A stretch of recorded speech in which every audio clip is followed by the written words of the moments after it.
Bon, en gros, c'est assez simple. C'est que tout est acheté en règle générale. Franchement, que ce soit hôtel, Airbnb, etc. Depuis qu'il y a ce terme authenticité qui a surgi de je sais pas d'où, où plus rien n'est authentique du coup. Donc ça passe par rajouter plein de trucs. Donc ils vont te rajouter beaucoup de raffia, de rotin, de machin, de pampa, de trucs, tu vois, de velours, de je sais pas quoi. Enfin, moi, ce que j'ai besoin, c'est de choses assez brutes. Parce que, tu vois, la blague, c'est tous les trucs où t'as écrit cuisine dans cuisine, amour dans machin. Mais c'est un truc de dingue. Ils mettent tout ça chez eux quand même. Salut Amélie, Salut bienvenue Kevin. sur Lobby Talks. Ravi de t'avoir. Merci de m'accueillir. Enfin, on a réussi à caler la date. On devait se faire l'épisode précédemment, mais du coup, on a réussi à synchroniser les agendas. Ce que je te propose, c'est pour ceux qui ne te connaissent pas encore, la classique d'un podcast, c'est de te présenter rapidement. Et moi, je te poserai des petites questions. Après, j'ai plein de petites choses à te demander sur ton parcours et sur qui tu es et tout ce que tu as monté. Mais on peut déjà commencer par ça. Bah super. Bah écoute, maintenant je me présente comme chercheuse. Ça, c'est la nouvelle appellation. C'est la nouvelle appellation. Je suis chercheuse de gens, de talents, d'idées. Après 13 années en tant que créatrice de... D'ailleurs, je savais même pas comment me dire à l'époque. C'était hyper dur en fait de se définir quand on fait plein de choses. Et donc bon, je faisais des chaussures, après j'ai fait des sacs, et puis finalement après je faisais plein de trucs. Donc je suis contente de plus être juste créatrice et donc juste voilà, chercher des idées pour moi et pour les autres. Ok. Et donc chercheuse aujourd'hui, tu as commencé avec un premier projet qui était Amélie Pichard. Oui. Est-ce que tu peux revenir un petit peu dessus et comme ça on va refaire un peu la chronologie des différentes boîtes que tu as montées par la suite. Bah, du coup, j'ai créé ma marque et mon entreprise en 2011 et où j'ai commencé par des chaussures, après j'ai fait des sacs et après finalement je me suis rendu compte que ma marque elle était très focus sur les savoir-faire. Et d'ailleurs, quand j'ai commencé la chaussure, je pensais que j'allais être artisante. Je sais jamais comment on dit d'ailleurs. C'est une bonne question, j'ai pas la réponse. Voilà, bah, c'est pas grave. Est-ce que tu crois que tu peux tourner juste un tout petit peu le micro vers toi ? Hésite pas, faut forcer un petit peu. Attends, comme ça ? Ouais, tu sais, hop, et voilà, nickel. Et du coup, finalement, la chaussure, c'était finalement industriel. Enfin, la façon dont moi je le faisais, vu que j'étais pas bottière, c'était industriel. Et les sacs, j'en trouvais quelque chose de plus artisanal, puisque je les faisais fabriquer dans un petit atelier. Ils étaient vraiment tout fait à la main, même si les chaussures, c'est évidemment fait à la main aussi. Mais il y a un système plus de chaîne, c'est fait à la chaîne et tout. Et en fait... qui me plaisait, mais en fait qui était aussi très frustrant parce que tu as envie de créer des choses et en fait c'est du développement et les usines elles sont pas faites pour faire du développement mais pour faire de la prod, donc du coup c'est des fights sans cesse et donc j'ai cherché pendant 13 années des usines en fait, j'ai passé ma vie à ça, à chercher à investir des nouveaux ateliers, etc. Et après je me suis dit en fait je veux faire le truc à l'envers, c'est-à-dire trouver un savoir-faire et créer en fonction. Et là, ça m'a vachement apaisée, en fait. Ça m'a fait un peu des vacances. Parce que là, au moins, je ne demandais pas au mec de rentrer un rond dans un carré. Je ne sais pas si c'est ça non plus l'expression, parce que des fois, je suis un peu dyslexique sur les expressions. Ça fonctionne. Voilà. Et du coup, en fait, à ce moment-là, ça m'a amené du coup j'ai fait un peu, pas le tour du monde, mais je suis allée un peu loin. Je suis allée aux Philippines. Et là, les Philippines, pour moi, ça a été un super coup de cœur parce que j'ai vraiment trouvé là-bas des savoir-faire hyper préservés, où ils avaient les matériaux sur place et où, à partir de là, on pouvait vraiment créer des choses. Donc là, j'ai pu faire, par exemple, une clutch en bois, mais en forme de baguette de pain, par exemple. J'avais pu faire mes sacs en rotin. J'étais obsédée par le canage de chaise. En plus, j'ai toujours vécu à Bastille, donc c'est là où il y avait tous les canneurs et tout. Et à chaque fois que je passais devant eux, je me disais, ils sont peinards, là, dans leur atelier.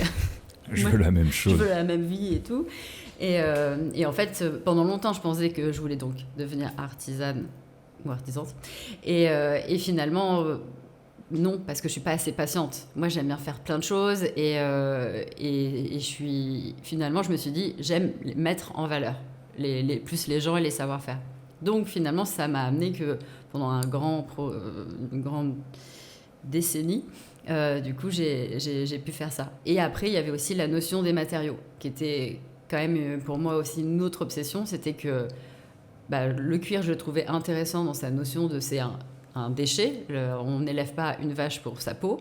Mais après, quand j'ai commencé en fait à creuser vraiment toute l'industrie alimentaire, etc., j'ai même voulu créer une sorte de nouvelle filière du cuir. J'ai rencontré une femme qui était incroyable, qui avait tout fait pour pouvoir recréer un peu des camions abattoirs pour que en fait, maintenant, les paysans, et on ne parle pas des gros agriculteurs, mais des paysans qui ont 4 vaches, qui n'ont pas envie d'aller les faire abattre à l'autre bout de chez eux, aussi de la France, pour pas qu'il y ait de transport, qu'ils puissent mettre le camion chez eux et que les vaches n'aient pas le transport, qui est un énorme truc de stress pour elles et tout. Et puis après, tu n'as pas la maîtrise en plus, ils n'ont plus la maîtrise, ils récupèrent la thune, l'abattoir, ils leur donnent ce qu'ils veulent, enfin bref. Et donc ouais, ça m'a fascinée aussi. Et puis bon, finalement, elle, ça s'est hyper mal passé pour elle, elle a eu plein de soucis et tout. Quand tu crées un nouveau truc et quand tu viens t'installer dans un milieu blindé de lobby, on te met que des bâtons dans les roues aussi. Mais donc du coup, ça c'était un challenge aussi que j'avais où je me rendais compte que j'avais pas envie d'utiliser n'importe quel cuir, mais que finalement, à la fin, même des cuirs que je pouvais acheter en France, potentiellement, ils venaient d'abattoirs dénoncés par la 214, par exemple, tu vois. Donc ça m'a amené, et c'était au moment où donc, j'avais fait une collab, donc j'en parle vite fait, avec Pamela Anderson. C'était une de mes questions. Moi, je veux savoir comment t'en es arrivé là et comment Pamela Anderson a serré la main d'Amélie Pichard. Et du coup, de manière un peu bizarre et en même temps logique, c'était que de 2011 à 2014, la seule personne qui inspirait au-delà de l'univers de David Lynch et de ses héroïnes et tout machin, c'était Pamela Anderson. Et donc, je disais toujours, la première star qui doit porter ma marque, c'est Pamela Anderson. Donc, j'en avais d'autres, parce qu'il y avait à l'époque Christine the Queen, quand ça s'appelait Christine the Queen, qui me portait. Il y avait plein de chanteuses, de jeunes chanteuses, parce que c'était encore... Donc, à Paris, c'était plus ce genre de personnes qui me portaient tout. Et moi, je me disais, si je dois à un moment donné payer des RP pour placer mon produit, quand on me demandait la liste, je savais pas quoi répondre, à part Pamela Anderson. Et elle me disait, faudrait peut-être que tu trouves autre chose. En fait, je sais pas, parce qu'on sait très bien que de toute façon, il y a des moments où il y a des stars, elles sont à la mode, et donc c'est là où il faut placer ton produit. Donc pour moi, c'était finalement à elle de faire cette décision-là, tu vois. Mais je disais, moi, vu que je suis logique, j'aimerais bien commencer par elle. Et en fait, c'est même pas elle qui me l'ont trouvé, c'est un gars qui bossait pour Pamela Elle lui avait dit qu'elle voulait faire des chaussures véganes vendues chez Colette. Et moi, je postais beaucoup Pamela avec le hashtag Pamela Anderson sur mon Instagram. Et du coup, il est tombé sur mon Instagram grâce à ça. Okay. Et là, il a vu que je faisais des chaussures, il a vu que j'étais vendue chez Colette. Et là, du coup, il s'est dit, ah super. Mais je n'étais pas végane du tout à ce moment-là. Et du coup... il m'a contacté par mail en me proposant donc une collaboration. Donc ça s'est fait dans ce sens-là, c'est même pas toi qui as été la chercher au final. Non, j'ai essayé parce que je venais de faire une collab de lunettes avec Garrett Light, donc du coup j'étais déjà un peu un pied à LA, j'étais contente. On avait fait tout un truc autour de ça, il y avait même une paire de lunettes qui s'appelait la Pamela, tu vois. Mais pas du tout, j'arrivais pas du tout à la choper. En plus, à ce moment-là, elle avait, je crois, arrêté Insta, parce qu'elle a arrêté plusieurs fois. Là, elle venait de se couper les cheveux hyper courts, elle venait de faire le marathon de New York, machin. Enfin, elle venait d'annoncer plein de trucs et tout. Bon, elle est très forte pour ça. Et et donc, du coup, voilà. Et ça s'est fait très vite. En gros, je pense qu'on était en novembre. Et au 1er mai donc, 2015, j'ai pris un avion pour aller chez elle à Malibu, du coup. Et donc là, a commencé la collab, qui a été très rapide, puisqu'en décembre, on l'a lancée. Okay. Parce que je me suis dit, en fait, il n'y a pas moyen. Les stars, tu sais pas, en fait. Oui, elle peut disparaître du jour au lendemain. Exactement. Et puis bon, là, voilà, ça a été super et à la fois hyper pas super pour businessment parlant, on va dire, à cause de ces histoires d'usines. Mais sur la fabrication, tu veux dire? Sur la fabrication. Mes usines m'ont lâché. J'en ai trouvé d'autres qui m'ont aussi carrément lâché en cours de route. Enfin bref. Donc je pense que ça a fini de me dégoûter de mon métier. Mais j'ai quand même tenu presque 10 ans quand même après, tu vois. Mais à ce moment-là, ça a marqué un truc où je me suis dit, bon, déjà mon métier, il est vraiment pourri. Parce qu'en gros, aujourd'hui, j'ai le choix avec que des cuirs qui viennent d'abattoirs immondes, voilà. Et sinon, le vegan, donc du coup, qui était notre collaboration, où finalement, tous ces matériaux-là, moi, ça m'intéressait vachement parce que j'adorais aussi l'innovation et tout. Et je me disais, qu'est-ce qui existe, qu'est-ce qui va exister. Et en fait, à ce moment-là, il n'y avait que le Pignatex, donc qui était le matériau à base d'épluchures, enfin de peau d'ananas en gros, qui faisait plein de marketing. Même la presse en parlait énormément, mais le truc n'était toujours pas achetable. Et en fait, ça a créé aussi un gap dans la mentalité d'achat aussi, et des gens et à ce moment-là, c'est arrivé vraiment juste après notre collab que le vegan a commencé à être à la mode en fait. Et du coup, il y avait plein de véganes ensuite qui me contactaient moi et qui m'engueulaient parce que je continuais de faire du cuir, par exemple. Oui, en gros, ce que tu veux dire, c'est qu'il y avait la promotion du matériau. C'est ça. Mais en gros, tu n'avais pas la capacité de l'exploiter pour la production. Non, personne, enfin, vraiment, la marque qui l'avait créé ne le distribuait toujours pas. Ils avaient fait, je pense, un proto, ils avaient fait plein de marketing autour de ça, mais ils vendaient toujours pas leur tissu, en gros. Et donc, dans la tête des gens, c'était possible d'avoir des matériaux comme ça. Ils ne comprenaient pas aussi que le vegan, ça voulait dire que ça pouvait dire que c'était que du plastique aussi. Et donc, c'est là où je me suis rendu compte aussi que c'était hyper intéressant le choix des gens. Et j'ai eu des discussions comme ça, un peu enflammées sur Insta, en DM, tu vois, avec des meufs qui m'engueulaient. Et je disais, mais tu sais que ça, c'est du plastique, donc c'est pas non plus mieux. On retrouve des plastiques dans les océans et les pauvres poissons, ils crèvent. Tu vois. C'est un autre combat, quoi, pour le Voilà. coup. Et en fait, elle a dit, ça, je m'en fous. Mais en fait, voilà. Et en fait, il n'y a rien qui est parfait. En fait, à partir de là, moi, de toute façon, je voulais pas que ma marque soit végane, mais finalement, on m'avait mis cette étiquette. Et là, je me suis dit, moi, je veux offrir le choix. Je vais être comme au resto. On vous propose un plat sans viande, un plat viande, tu choisis, mais en toute connaissance de cause. Et donc, du coup, je voulais que sur mon site, tous les produits, on allait parler de comment ils étaient fabriqués, le matériau aussi. Voilà, un peu pour éduquer, j'aime pas ce terme, mais c'est un peu ça, tu vois, juste pour informer les gens. Et après, ils feront leur choix. Donc, finalement, ma marque, à la fin, vu que je voyais un peu tout ce qui allait pas dans ce milieu-là, et j'arrivais pas à faire l'impasse là-dessus, et je voulais pas, et j'arrivais pas à me dire, je vais être une marque comme toutes les autres, à dire acheter mon produit c'est le meilleur, en fait, ce n'est pas possible. Et donc finalement, à la fin, pendant les 5 dernières années, je pense que ma marque c'était plus un laboratoire du coup. Où du coup j'ai commencé à tester tous les matériaux qui arrivaient sur le marché, parce que du coup après c'est arrivé quand même assez vite, il y a eu plein de trucs, donc des matériaux à base de cactus, des matériaux à base de raisin, il y a eu la feuille aussi, donc ça c'était tout un truc, c'était vraiment une feuille d'alocasia, en gros de grandes feuilles, tu vois, qui est tannée comme du cuir, donc elle n'est pas transformée comme les autres, souvent ils mélangent, ils font de la poudre, ils te mettent du plastique et tout, bref. Et ça, c'était chouette, mais pareil, Covid, après je sais pas quoi, au Brésil, machin, les tempêtes, les tornades, le président fou. Et donc, du coup, pendant 2 ans, ils étaient à l'arrêt. Ouais. Et donc, bon, tu te dis, en fait, l'innovation, en tout cas la bonne innovation, c'est long. Et donc, j'ai essayé tous ces matériaux-là. Il y avait des matériaux qui pétaient. Et donc, c'était moi qui étais en défaut, du coup. Donc, les clientes, tu devrais récupérer ton sac qui n'est pas réparable parce que c'est pas du cuir. Enfin, voilà. Ouais.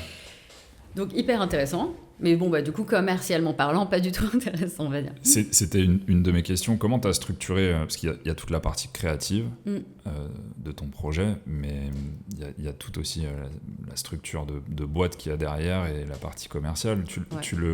Tu l'as dessiné ça, ou c'est quelque chose qui s'est fait un peu au compte-gouttes et en fonction des opportunités, parce que même le fait de changer de produit en permanence, je pense que tu devais repartir presque de zéro à chaque fois. Sur ton modèle, tu vois, sur comment tu gagnes de l'argent, comment tu grandis. En fait, déjà, la marque, je l'ai commencée de manière complètement spontanée, donc sans business plan, sans rien. Je suis allée voir la dernière bottière de Belleville, que je connaissais depuis 2 ans, qui avait presque 80 ans, que j'adorais.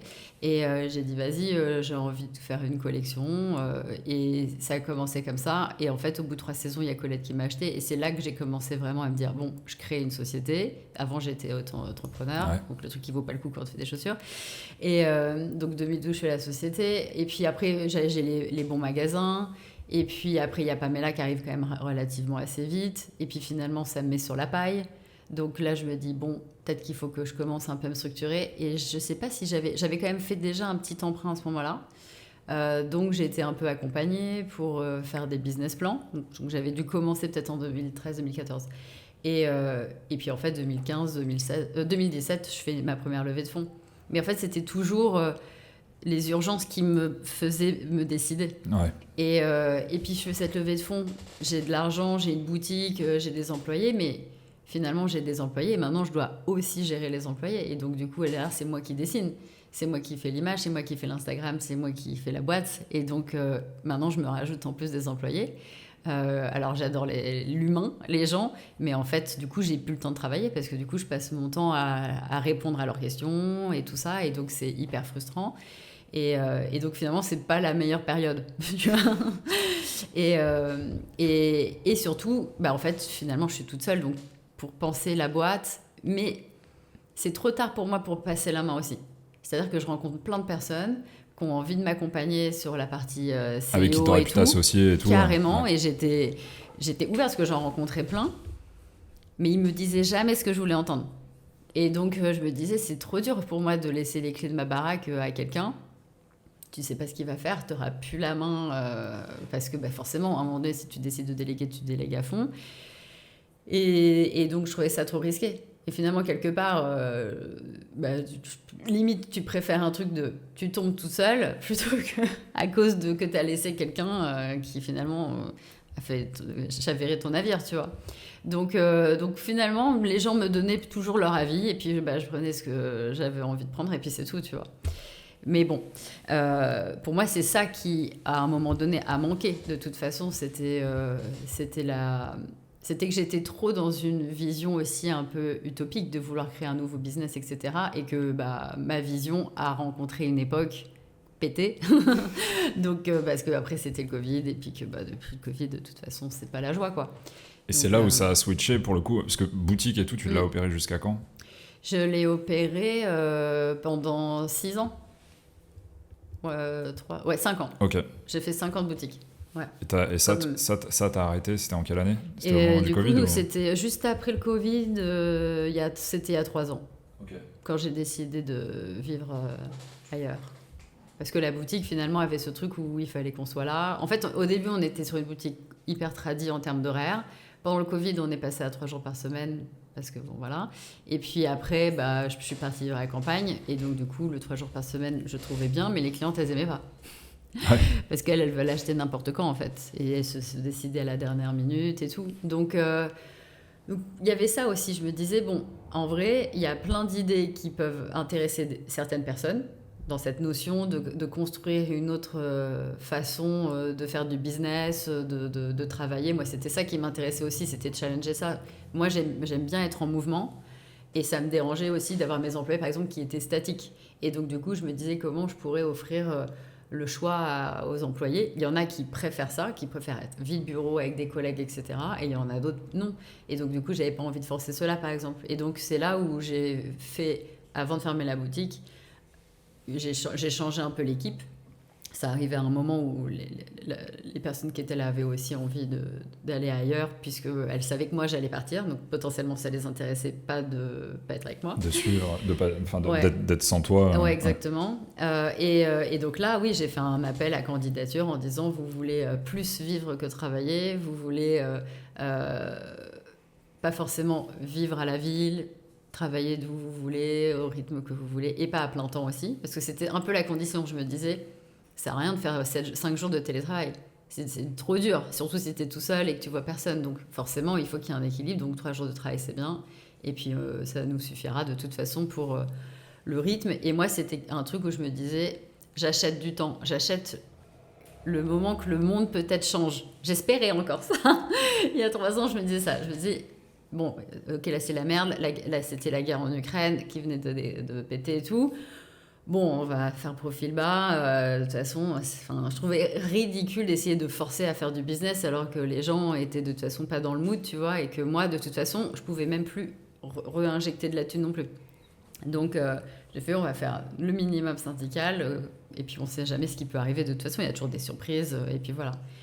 Et puis bon, ne voyant pas le monde changer, etc. Et puis bon, moi aussi, au bout d'un moment, lassée aussi de toujours... tout faire avec 3 bouts de ficelle aussi. Tu vois, les premières années d'entrepreneuriat, c'est exaltant, mais au bout de 13 ans, c'est toujours la même chose. Tu dois toujours demander à Pierre-Paul Jacques de te faire tes campagnes gratos. Tu vois, c'est quand même pas agréable aussi. Tu te dis, t'as quand même 13 années, c'est dur de pas payer les gens aussi, tu vois. Donc ouais, j'étais frustrée de ça et puis de pas développer des nouvelles choses parce que j'avais plus les moyens. Et donc, du coup, je me suis dit, j'ai envie de faire plein de trucs, j'avais envie de faire des lieux parce que quand j'avais fait la boutique, j'avais vraiment adoré faire ça. J'avais fait ma boutique avec Marion Mailander. Enfin, ça a été un super match et après, j'avais limite envie de faire que des lieux avec elle. Enfin, et je me disais, bon voilà, moi, je veux faire un truc qui est global. Ma marque, elle est globale, mais en même temps, elle est quand même bloquée sur quelques produits. J'ai pas la capacité pour faire tout ce que je voudrais faire, partir plus dans le lifestyle, etc. Et donc, du coup, je me suis dit, bon, à un moment donné, il faut faire des choix. Ça a été long, ma décision, parce que y a plein de choses qui se mélangent. Et je me suis dit, voilà, maintenant, je vais mettre mon cerveau au profit des autres et pour plein de secteurs différents, en fait, puisque de toute façon, tout ce que je sais faire, entre guillemets, qui va être l'image, faire du brand, on va dire, et du consulting aussi, même du coaching. Ça m'arrive de faire du coaching et c'est aussi super cool parce que j'ai tellement appris de choses. C'est trop dommage de le garder pour moi. Donc, parce que cette fameuse décision, alors, ceux qui te suivent la connaissent, mais pour le coup, ça a été d'arrêter. Ça a été d'arrêter la marque. Ouais, en fait, j'ai fermé le site et en disant, en fait, je ferme le site, je ferme pas la boîte, je ferme juste le site et puis comme ça, si de temps en temps j'ai envie de refaire un produit, si j'ai envie de faire une collab, si j'ai envie de faire un lieu, enfin une expérience, n'importe quoi, mon site réouvre. Et donc du coup j'ai fermé mon site et maintenant dessus c'est écrit que le site est fermé 300 jours par an. Ouais. Voilà. Et là je me suis dit ça c'est cool, enfin ça je me suis dit ça c'est cohérent avec qui je suis. De ne pas avoir un site marchand au quotidien, etc. Parce que finalement, après ta vie, ça devient d'avoir un e-shop tout le temps et de faire du SAV tout le temps et des livraisons. Enfin, franchement, c'est pas du tout drôle. De te forcer à faire des posts pour vendre 3 sacs, enfin, c'est pas du tout intéressant. Et je me suis dit, je préfère plus être dans une mentalité marchande. Et aussi, je me suis dit, je ne veux plus vivre et de dépendre de l'acte d'achat d'autrui. Je me suis dit, ça me correspond pas du tout, en fait. Et du coup, je dois dépendre d'autres choses. De quoi tu dépends maintenant? Du coup, de trouver des clients, etc. Donc, c'est pas beaucoup plus fun. Hein. Mais au moins, c'est autre chose, déjà. C'est pas mal. Et donc, du coup, je me suis dit, il faut que je crée mon bureau. Une nouvelle entité, parce que je peux pas dire Pichard et freelance, parce que du coup, Pichard, pour certains, c'est tellement une marque que c'est bizarre de la coller avec d'autres marques. Donc, je me suis dit, il faut que je m'efface. Et donc, je me suis effacée pendant 1 an, on va dire. Le site, le machin. Et puis, finalement, à un moment donné, je me suis rendu compte que dès qu'on m'appelait, c'était pour Pichard. Donc, du coup, je me suis remise en highlight, on va dire. Donc, j'ai ouvert le site Amélie Pichard que j'avais fermé. En fait, parce que j'avais transformé Amélie Pichard en Pichard. et j'ai remis le Amélie Pichard avec ma tête dessus en gros, tu vois, et en me disant, voilà, oui, c'est moi, mais je fais plein de choses aussi pour casser, en fait, ce truc, de dire, elle fait que des sacs et des chaussures. Non, arrêtez avec ça, c'est infernal, en fait. Je veux même limite plus en faire. Enfin, je sais pas, il y a un truc, arrêtez de me mettre dans cette case-là. Et donc, du coup, voilà, il y a Pichard, et il y a aussi Synthétique, donc du coup, le bureau synthétique que j'ai donc créé pour faire du consulting. Et en effet, là, c'est complètement... à 360 degrés dans tous les sens, quoi. Parce qu'on va en reparler, mais du coup, il y a Bureau Synthétique. Oui. Il y a, de ce que j'ai noté, tu me dis, si je me trompe, tu as Calme de Campagne. Alors ça, c'est les comptes Instagram, du coup. Compte Instagram Calme de Campagne, c'est chez moi. Ouais.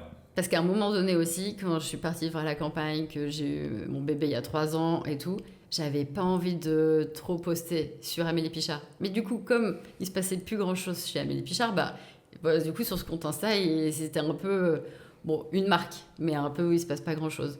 Et donc sur Calme, j'étais plus dans le truc perso. C'est un peu ce fantasme de retrouver un compte personnel où tu peux mettre des photos de merde, où t'as juste tes 3 potes qui te suivent et ta mère. Tu vois. Ouais. Et donc là, maintenant, je suis un peu... Ok, donc Calme, c'était vraiment très tourné architecture, les maisons qui me plaisent et tout, parce qu'on avait donc un projet de maison à l'origine qui était maison autonome. Donc je mettais toutes mes recherches dessus. Et puis finalement, le projet maison autonome s'est pas fait. Du coup, on a acheté une autre maison qu'on a rénovée et tout. Mais j'avais pas le temps de toute façon, parce que quand on a investi cette maison, c'est le moment où j'ai accouché. Donc j'étais dans autre chose et donc j'ai pas du tout fait trop de photos, etc. Mais c'est un truc que j'aimerais quand même faire un peu drôle, le avant-après, quoi. Mais parce que la maison était vraiment moche, mais moche moderne. En fait, elle avait été refaite, tu vois. Et ça, c'est dur d'aller péter un truc refait moche. Ouais, quand tu te dis qu'ils ont investi récemment. Mais oui, c'est ça. Il y avait plein de trucs, des choix, et puis t'as pas envie de repolluer aussi derrière avec leurs trucs moches, tu vois. Et donc ça, calme, c'est la maison. Ok. Et j'ai Stay in Bed with Me. Ouais, c'est exactement. Ça et donc ça, c'est mon compte Instagram autour des lits, puisque je dis toujours que moi, je voudrais du coup faire un hôtel, etc. Et ce compte Instagram, je sais pas de quand il date, mais je dirais 2015 ou je sais pas, quelque chose comme ça. Et parce que moi j'adore travailler au lit, je travaille tout le temps au lit, j'ai un mini bureau et c'est ça aussi que j'aimais, c'était avoir un tout petit bureau minimaliste avec rien dessus, comme quand tu vas à l'hôtel. J'ai toujours avant d'avoir ma maison, mais donc du coup j'ai quand même toujours un peu ce truc, envie de partir en retraite quelque part, donc trouver une chambre d'hôtel, un Airbnb hyper simple, hyper beau, c'est pas facile hein.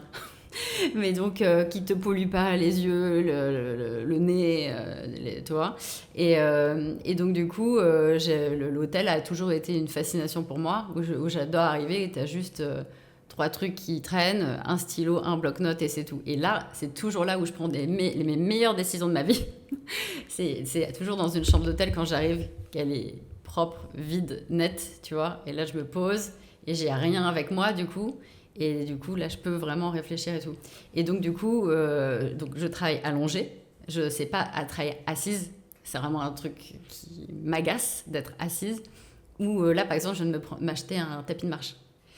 Parce que donc, j'habite dans la forêt. En ce moment, c'est rempli de tiques. Je ne peux même pas marcher dans ma forêt. C'est vrai, c'est l'horreur. Privé. Donc du coup, je me dis, moi, il faut que je marche et tout. Sur la route, c'est chiant. En plus, j'ai peur de me faire kidnapper et tout. Donc du coup, je me suis dit, un tapis de marche, parce que c'est aussi quand je marche, quand je suis en mouvement et tout. Avant, c'était facile quand j'étais à Paris, parce que tu sors, j'étais à Bastille, j'allais jusqu'à Notre-Dame à pied, c'était trop bien et tout. Et souvent, c'était là aussi que j'avais des idées. Mais là, du coup, je me dis, bon, donc là, j'achète un tapis de marche. Mais que pas tu de laisses à l'intérieur de marche. Ouais. Il est au pied de mon lit, du coup, face à la forêt. Je me lève. Voilà. Et attends, j'en ai un dernier pour la route, Vacancel. Et Vacancel qui était, j'en parle au passé, mais bon, il peut se réactiver à tout moment quand voilà. Vacancel, c'était mon projet. En fait, j'ai toujours beaucoup voyagé, mais toujours voyagé dans les endroits où les gens allaient pas forcément. Donc après, j'ai fait une quinzaine de road trips aux US, par exemple, mais pas forcément là où les gens allaient. Et surtout, j'ai toujours voyagé à travers un lieu. C'est-à-dire que je savais jamais où j'allais partir en vacances. Ce que je cherchais d'abord, c'était là où j'allais dormir.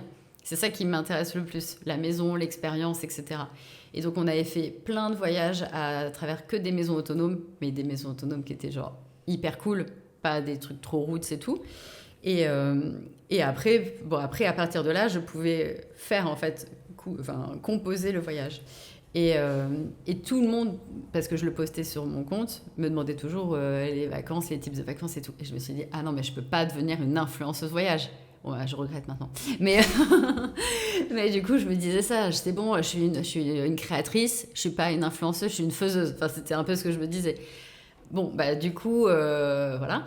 Mais donc, j'ai créé Vacancel avec deux potes, enfin, un pote et une meuf que j'ai rencontrée sur Insta qui était dans le même délire de voyage et tout. Et où là, on voulait créer un sorte d'atlas, application, machin, du voyager autrement, là où les gens ne vont pas, pour pas aller refaire des Tulum partout, tu vois.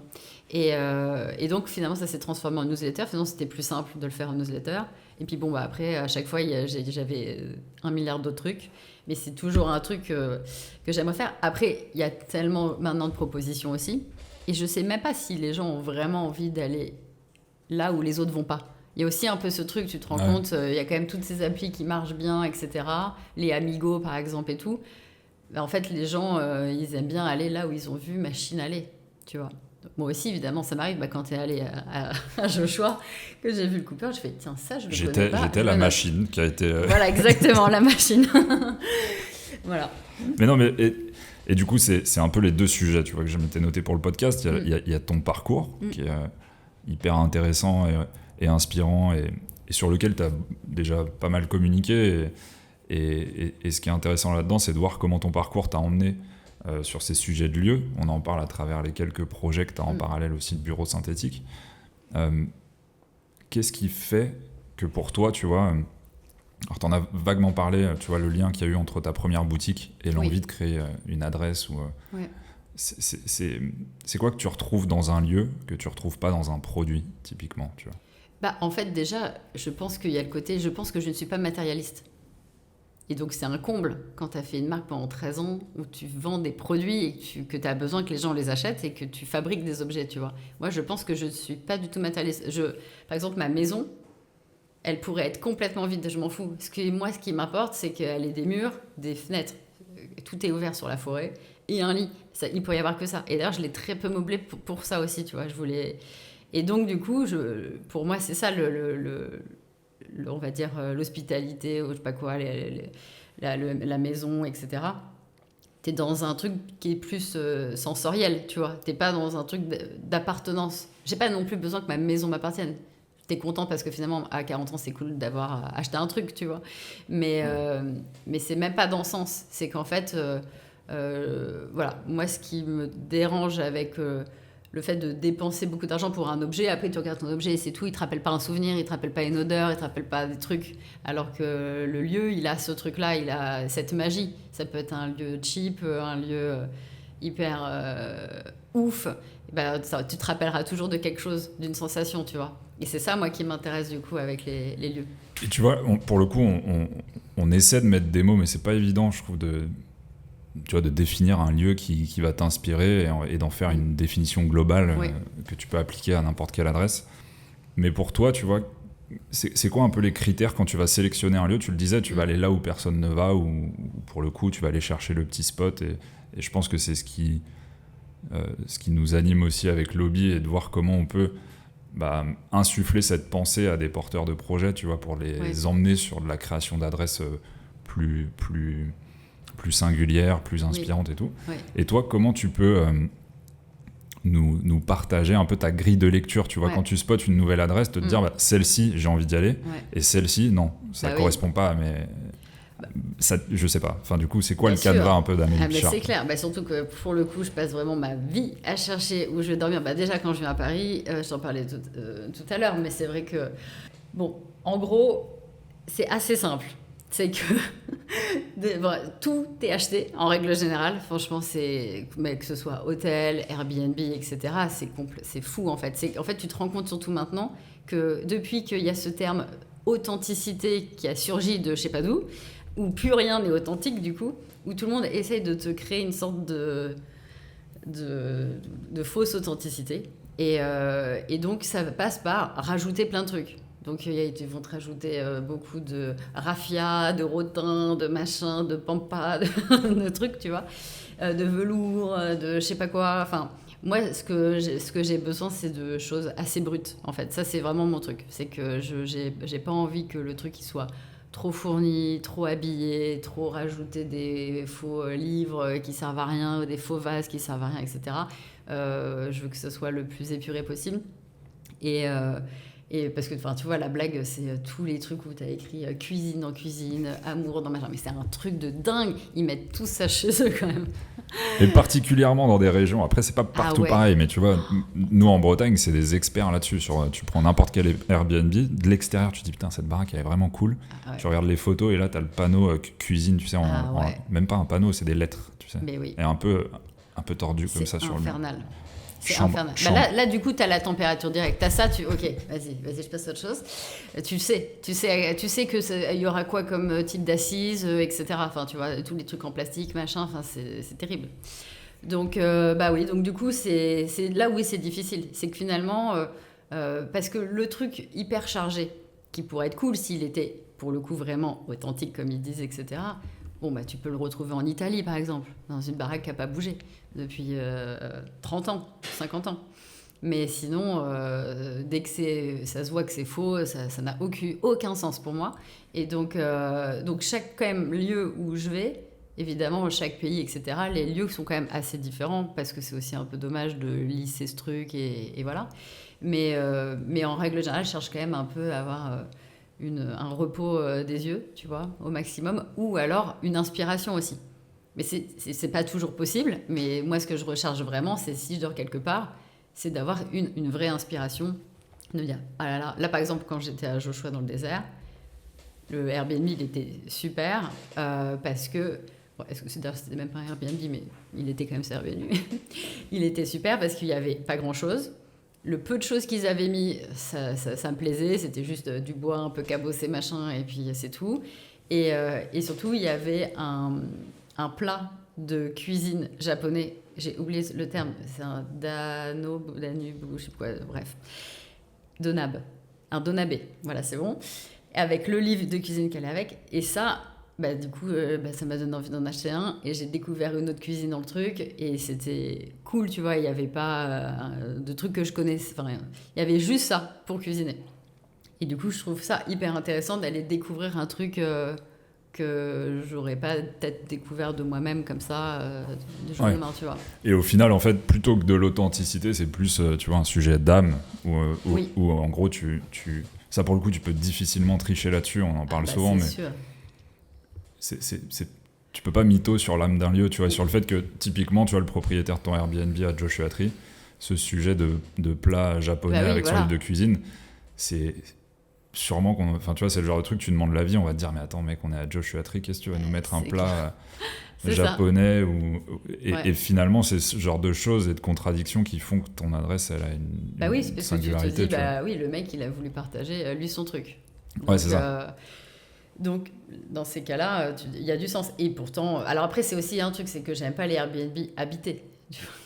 Donc il faut vraiment que le truc il soit quand même pensé pour accueillir. Et moi c'est ce que je me dis, si je devais faire un Airbnb, ça serait plutôt mon lieu aussi où je mettrais rien parce que c'est aussi agréable. Tu as juste les vinyles qu'il faut, les 4 livres que tu aimes bien, et puis voilà, faire partager les quelques éléments que toi tu aimes profondément, que l'autre est content de retrouver, avec les bons produits, les bonnes senteurs et tout. Ça c'est un truc qui me fascine aussi.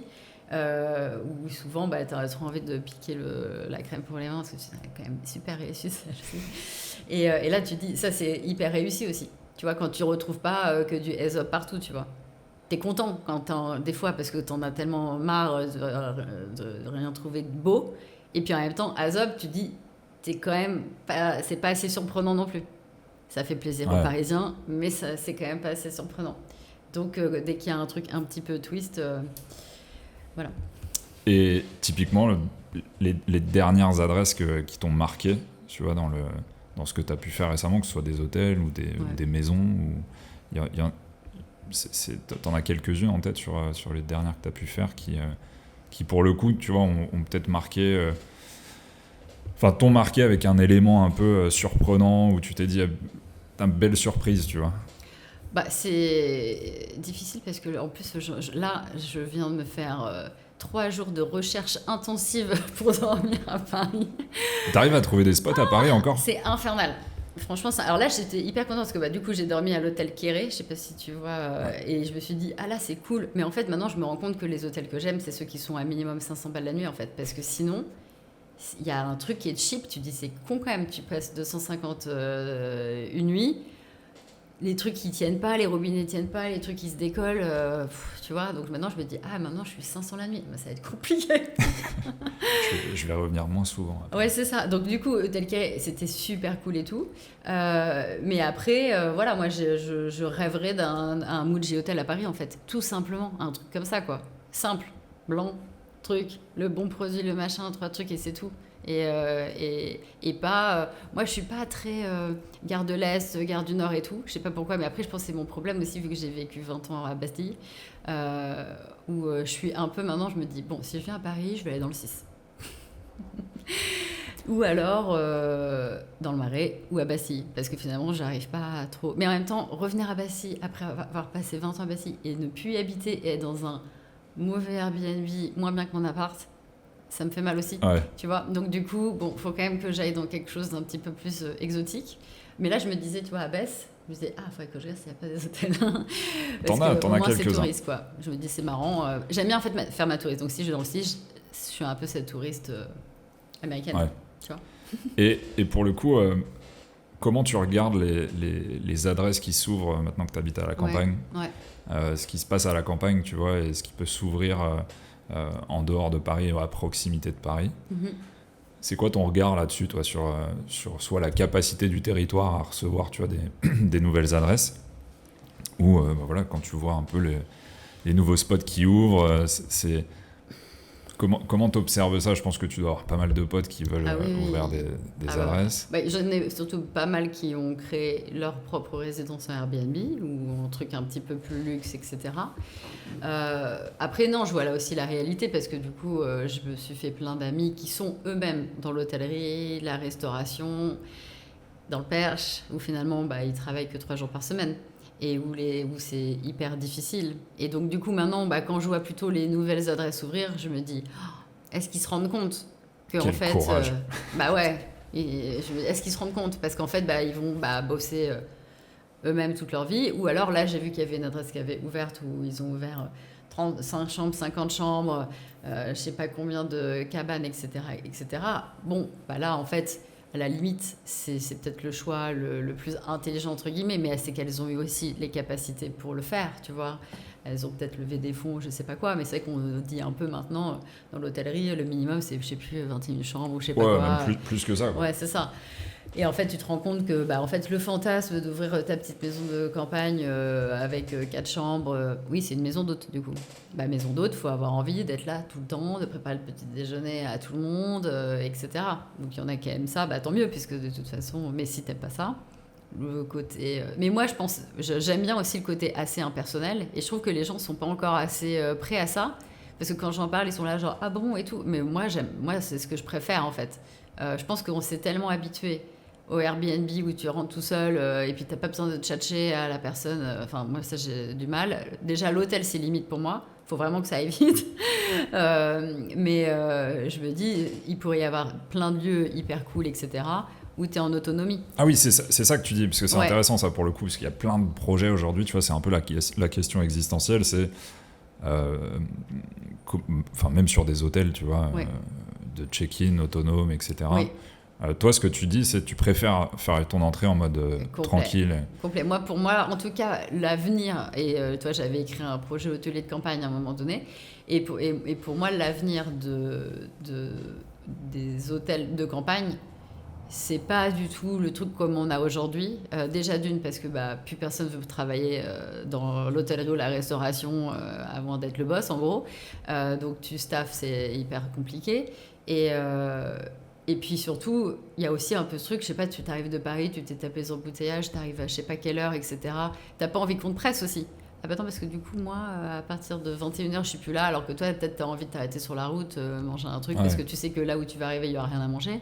Et après aussi avoir un peu ce truc d'autonomie, de pouvoir te restaurer aussi en toute autonomie. Et ça, c'est un truc qu'on n'a pas en France, parce qu'on fait pas confiance aux gens, parce que les gens, on s'imagine qu'ils vont tout saccager, et ils ont certainement raison aussi, tu vois.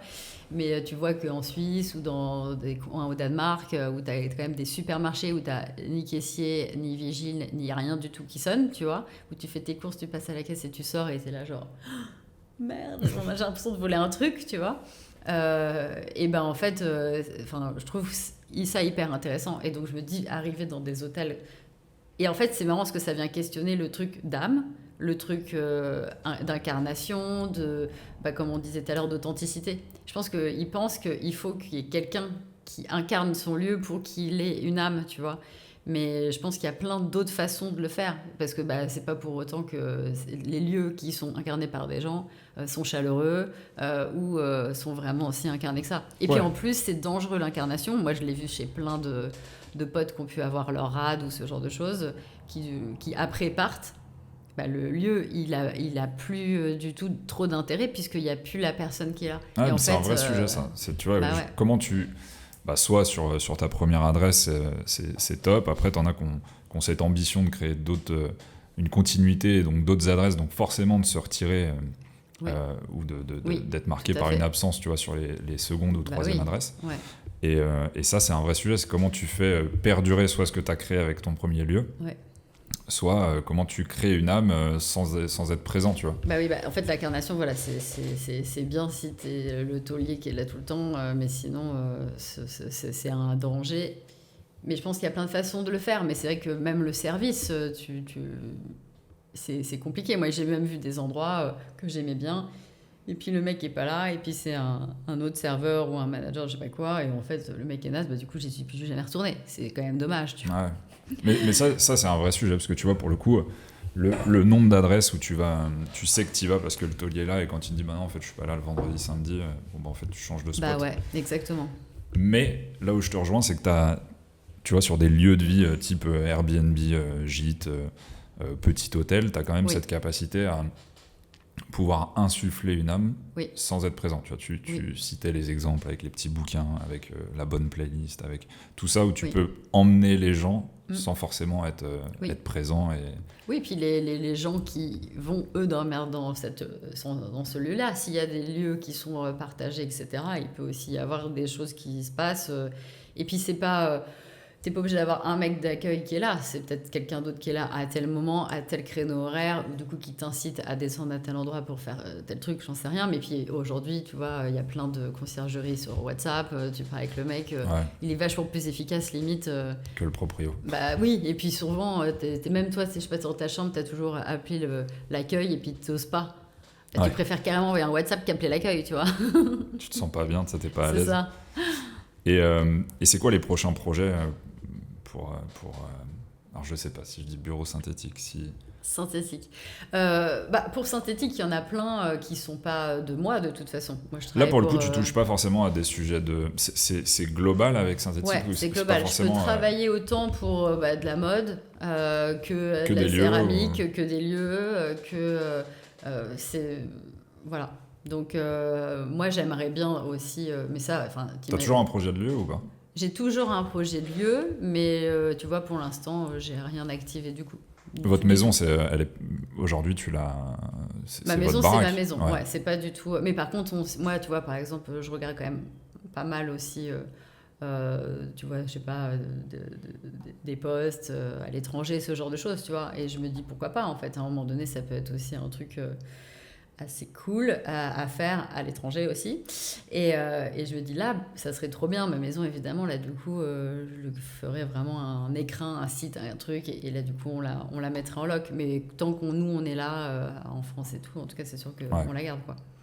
Donc projet de lieu potentiellement, mais c'est pas l'actu du jour. Non, parce que j'ai plus envie d'une vie d'entrepreneuse.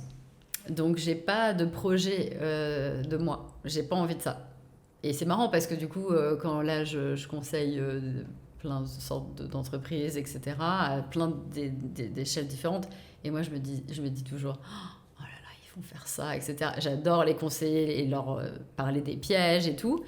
Mais je me dis, ils sont courageux parce que moi, je me rappelle de tout ce que j'ai vécu pendant 13 ans, tu vois. Et je sais que ça, c'est plus tout ce que je veux. Après, c'est aussi parce que j'étais toute seule. Donc, une vie d'entrepreneuse, pourquoi pas, si je suis pas du tout la CEO, tu vois. Si je suis juste la créative. Ouais. Et c'était ça, ce projet d'hôtel, c'était comme ça que je l'envisageais. Mais pour moi, il faut que ce soit vraiment complètement chapeauté et géré par quelqu'un. Mais bon, pour l'instant, j'ai pas rencontré ce quelqu'un, on va dire.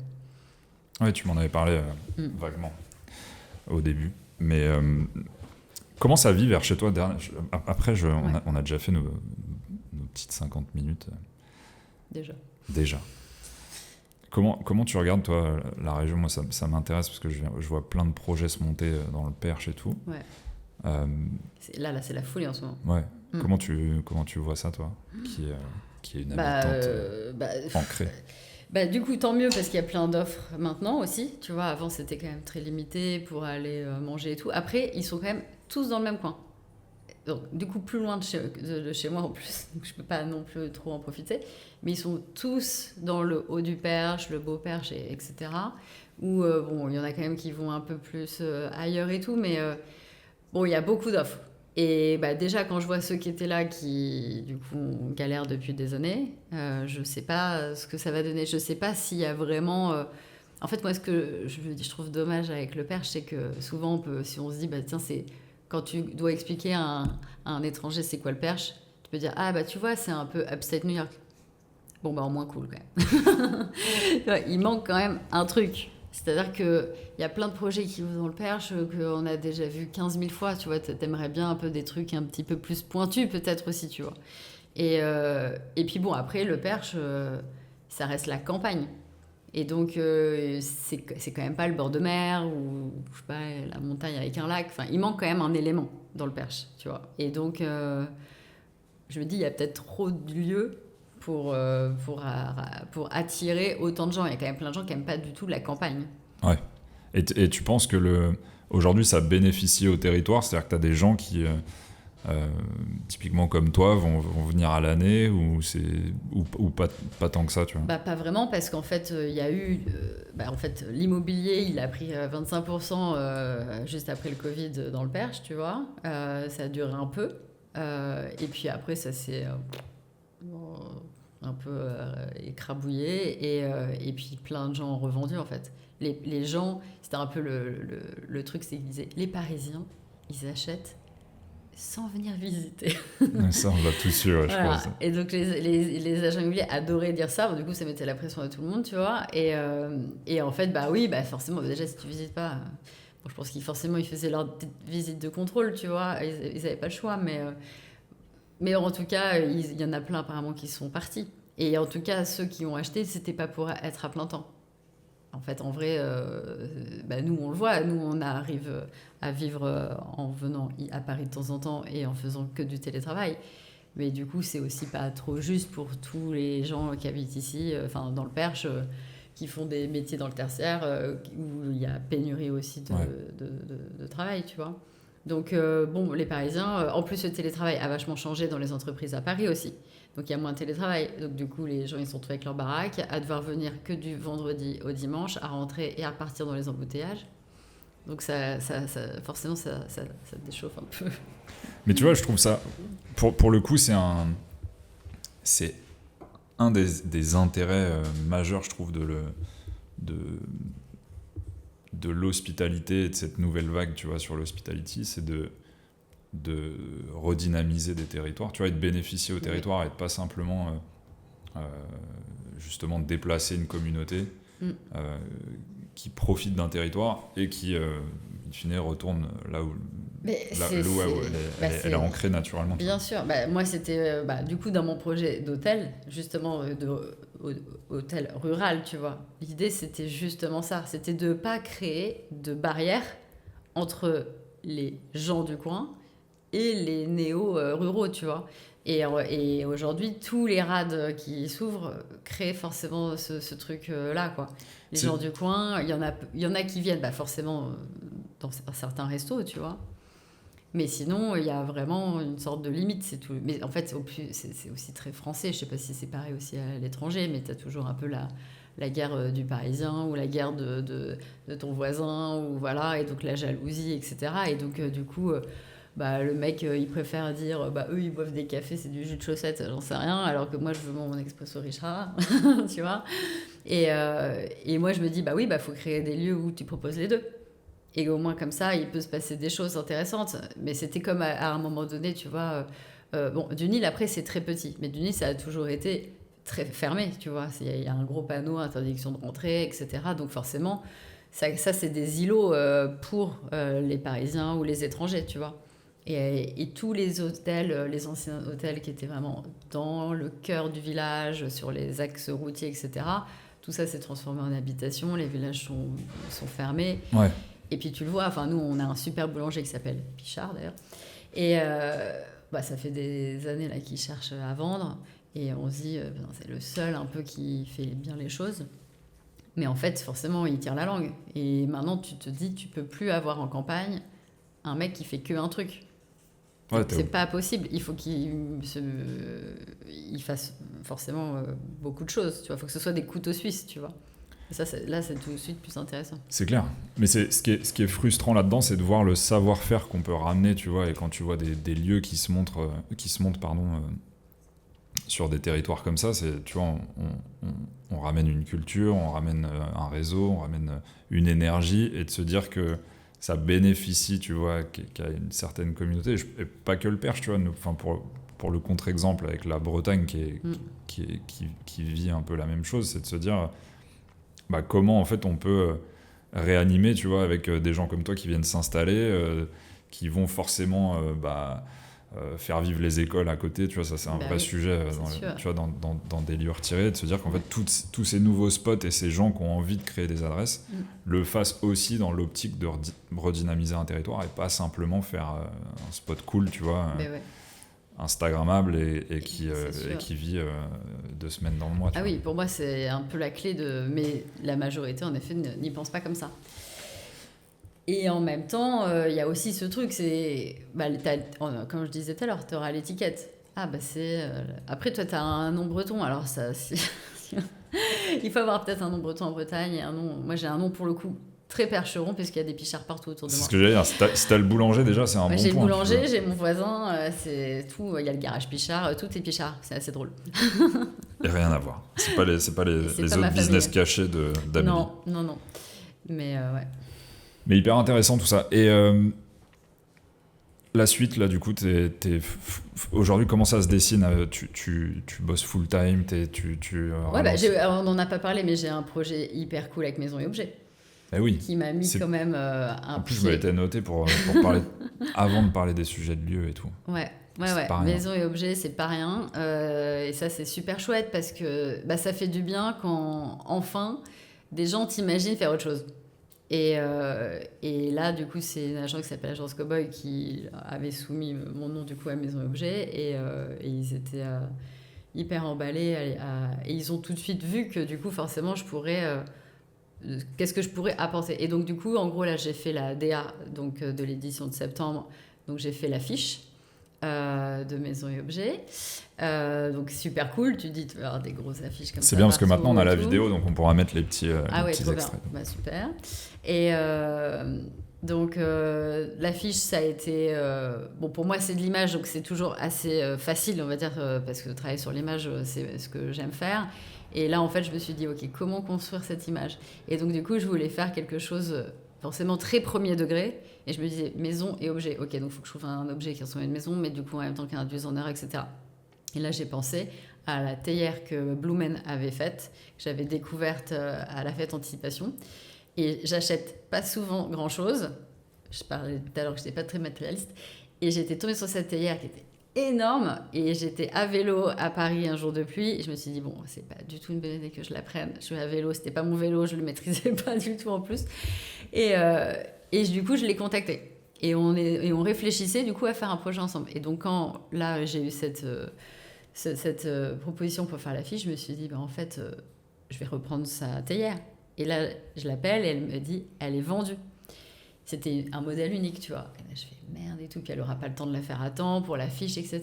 Et donc, du coup, en fait, on est allé challenger le truc différemment. C'est qu'on a donné... Je me suis dit, il faut faire un pont. Aujourd'hui, tout le monde parle de la IA et tout. Il faut qu'on fasse un truc autour de ça, mais pas gratos. J'avais pas envie de faire une affiche en IA parce qu'on n'a pas d'argent pour le faire et pas de temps, tu vois. Et donc, je me suis dit, il faut qu'il y ait un vrai lien et qu'on parle, en fait, vu que moi, ce que j'aime faire, c'est des ponts entre innovation, tradition, etc. Et du coup, on a donné à l'IA la théière de Blumen, qu'on a retravaillé, du coup, avec l'IA. Et donc, c'est un peu un cadavre exquis, du coup. Et après, Blumen est en train de la refaire, enfin, faire la version de l'IA. Et du coup, ça va être un peu la star à Maison Objet, cette théière, qui va se retrouver dans un espace de 150 mètres carrés que je vais curater, qui sera la maison Pichard en gros. Et donc, dans le parcours de la maison, à la fin, il y aura la théière à découvrir, qu'on découvrira aussi par une sorte de fenêtre extérieure, etc. Et il y aura une vente aux enchères pour cette théière, du coup. Et donc là, on parle vraiment au moins des savoir-faire, etc., qui est un peu le fil conducteur de ma curation, où je veux montrer des choses pas forcément terminées. J'aime bien voir, en fait, le processus derrière un objet, tu vois. Donc, toute la curation, donc j'ai un pourcentage chez des gens qui exposent à Maison Objet, un pourcentage chez la Design Week et un pourcentage que je choisis, moi. Et pareil, je voulais pas me fermer dans, moi, mes connaissances, mon réseau, les potes, parce que j'en ai plein qui font du design et tout.